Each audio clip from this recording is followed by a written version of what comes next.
මම සුදු ගෙදර අය මට කියන සුදු බබා කියලා. අනේ වන්දා. මේ පීනේ. මේ ඉන්නේ ටූටෝන්. මට මේකව පේන්න බෑ. අනේ මේ රාණියට මට හරි ආදරේ. මෙයාට අවුනොත් මට මෙයා උම්ම 70 11ක් විතර දෙන්න. මේ ඉන්නේ අතර ගෙදර අම්මයි තාත්තයි. රාණියක් නම් අපේ අම්මා ගැන කියන්නේ මාර කතාවක්.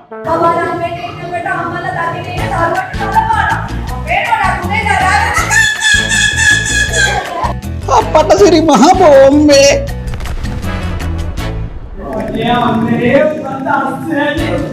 ඊට පස්සේ තමයි මාර කෙලිය උඩේ. මේ මොකද්ද කියලා හරියටම දැනගන්න ජූලි 11 එන්න සුසීමාරාම විහාරස්ථ රංග ශාලාවට 3:30 සහ 6:45ට කියන්න තව ගොඩාක් දේවල් තියෙනවා පස්සේ කියන්න.